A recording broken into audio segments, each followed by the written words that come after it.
My name is Angela Tucker. Being adopted and raised by white parents created a unique lens through which I view the world, shape my identity, and think about the word family. I've created the Adopted Life series to provide a platform for adoptee voices and to give you, the viewer, an inside look on transracial adoption. This episode was filmed in New York City, sponsored in part by the Donaldson Adoption Institute and Spence Chapin. Join me as we hear from those currently navigating the adopted life.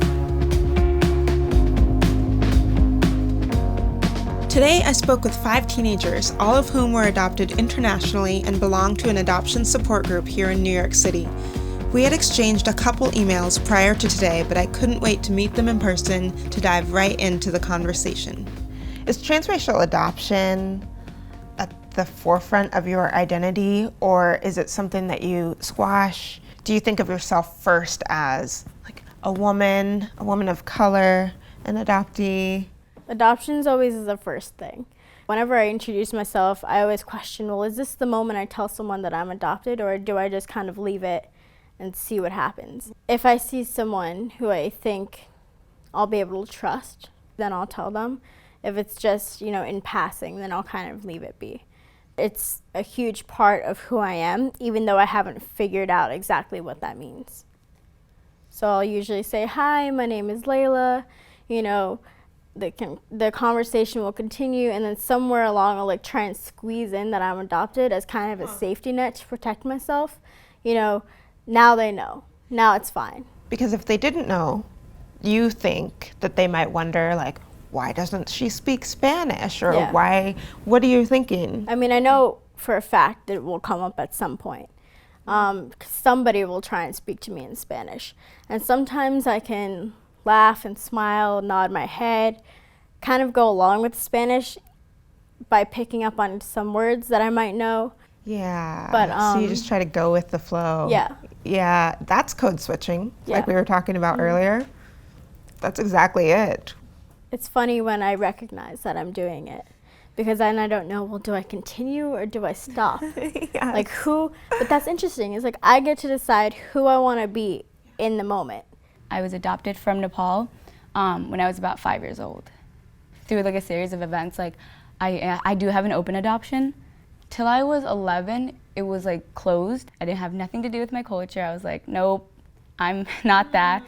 And then once it was open, I think it allowed me to want to know more, because there was a purpose, and it wasn't just oh, I was born there, How did it open? What does that mean? Do you send mail, or how do you communicate? Because we have some friends in Nepal, so my mom we kind of write letters, because they can't call because they're in the mountains somewhere. Oh, so okay. we write letters, and they get it, and then I get it, and it's it takes a long time, but it's worth it for me. I bet. So. And you said when you went to Nepal not too long ago, you and your mom went together? We went both times. We've been there 2 times. So. Yeah. Did you make the trek out to wherever they live in the remote area? Yeah. Wow. How? We walked. We took some horses. I've never been anywhere that was that remote. 4 days to get there. What? It was crazy. But it's just that's where I came from. So it's yeah, exactly. Even though it doesn't feel like it, it is. I started to realize that the probability that I might have been in an accident, and that I might have been one of those bad things that happen sometimes that we learned about in sex ed or something. And that kind of hit me hard. Sometimes it made me question my right to exist, or my right to be here. If I were to meet my birth parents, I think I would probably ask, I honestly want to know what happened when I was born, and the events leading up to that, or after I was placed for adoption. How did they feel, etc., etc. The only thing I do know is that there was a plan made, and I was given safely to SWS, which is the Korean Adoption Agency. That's a beautiful little nugget of information to have. Yeah. I'm legally 15 years old, but my real birthday is April 5th, 2002, but they messed up the adoption papers and they said I was 2001. So whenever I have whenever I have to deal with anything legally, I always have to say 15, but I'm really 14. Wow. Yeah. Do you tell people that story when people ask how old you are? Sometimes I do, or sometimes I just say I'm 14. How do you decide? If they're like friends, or I can tell that we're going to be really good friends, I'll tell them like kind of the whole story. Yeah.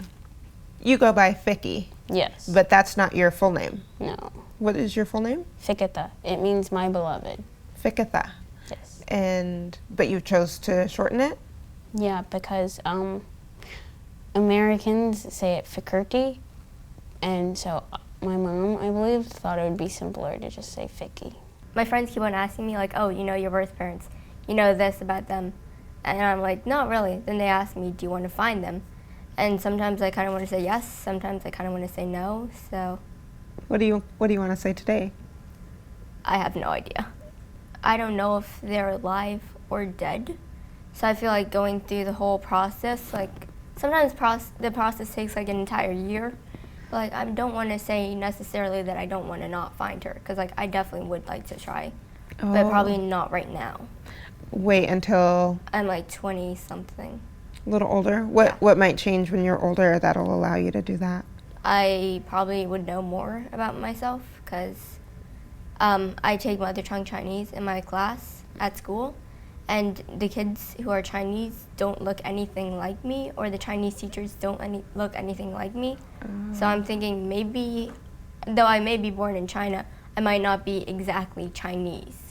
Good point. I kind of want to see if I'm probably, let's say, Vietnamese or, Yeah. I don't know, Mongolian. Yeah, great point. So many international adoptees have gaps in their narratives, misinformation, or no information at all about their history. This is always an injustice. One way to alleviate this is to have something constant. I loved hearing about a special bond Fiki shared with an older girl in her orphanage, and that she remained in her life afterwards. Her adoptive mother noticed their bond and proceeded to adopt them together. I was like 2 when I got adopted. Okay. And she was 10. That's nice to be able to have someone that was in that place with you and then here with you too. Yeah, she kind of, so she has a family in Addis Ababa. She has a grandmother and her sisters. So she goes back and forth during the summer sometimes. And so next year or in a couple years I'm actually going to go with them. You're going to go for your first time? Yeah. How do you feel about that? It'll be pretty exciting. Find some information. What do you want to find? Well, my mom didn't really leave a name. I think the lady who took care of me is still there, so maybe I could ask some questions about her. That'd be amazing. Yeah. If she like knew my mother or anything. Yes, because is that something you want? Well, I mean, it would be cool to see my mother, but also a little difficult because then I would kind of have to choose between, but I don't want to because. Choose what? Either my biological mom or my real mom, the one who's taking care of me. Choose like who you would stay with? Yeah. My mom went with me to find my birth mom. Well, much of my family did, but it was actually kind of cool seeing my mom and my birth mom together.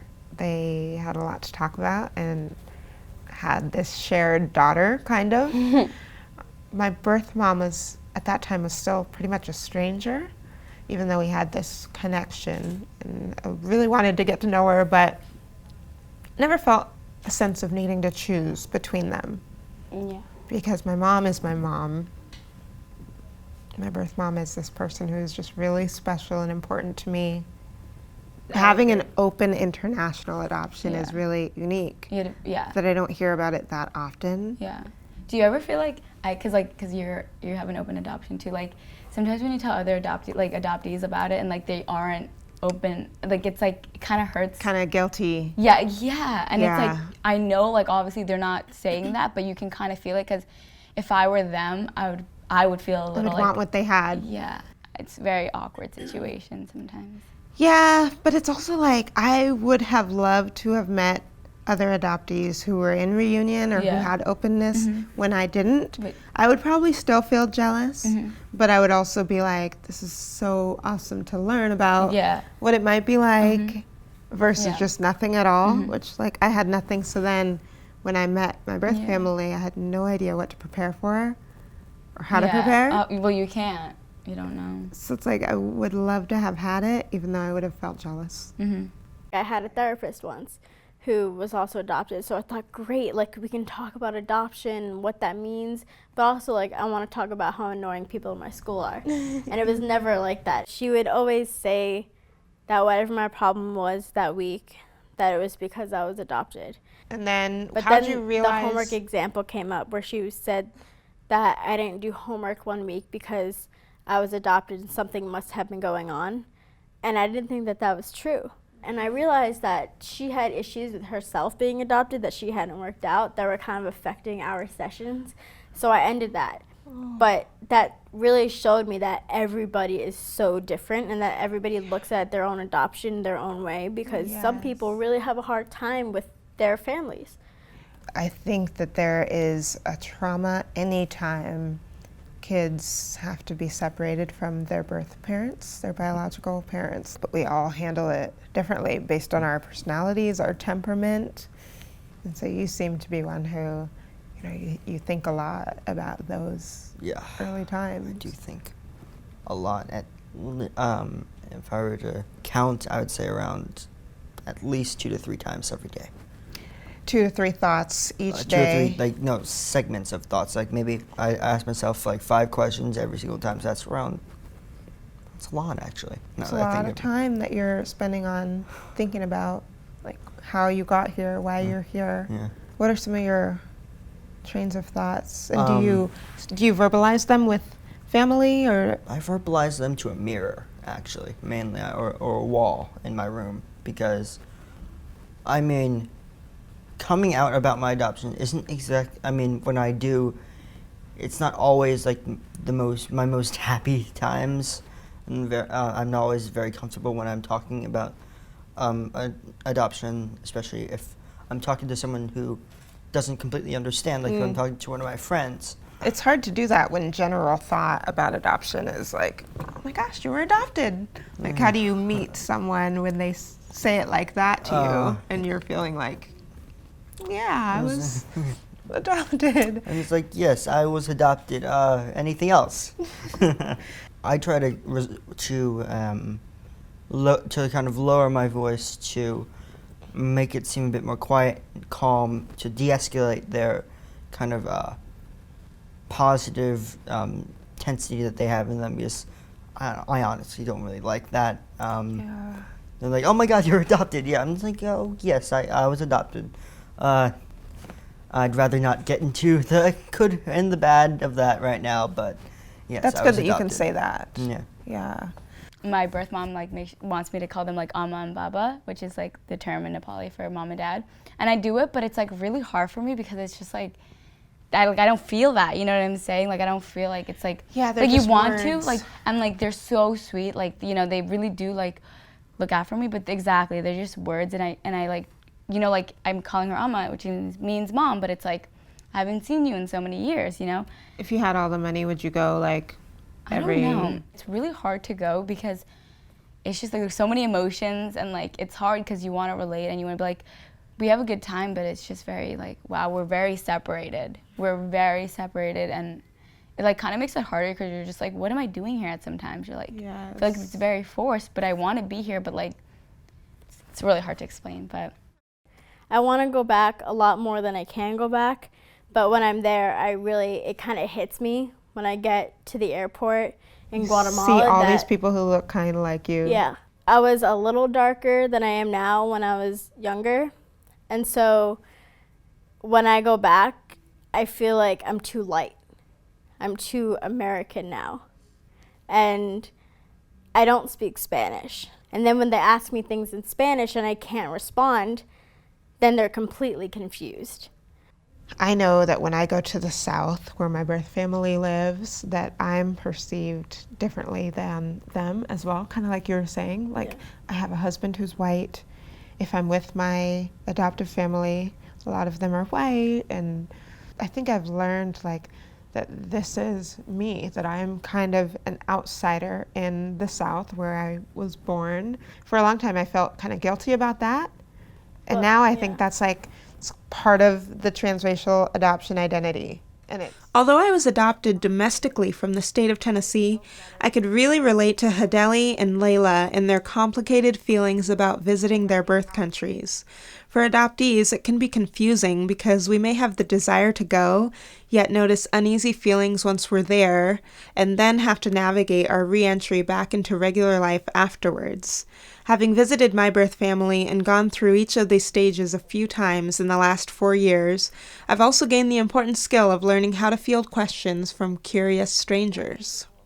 Like, some people are like, oh, I know that you're kind of, like, annoyed with people saying this, but do you remember the orphanage you were at? Do you remember your parents?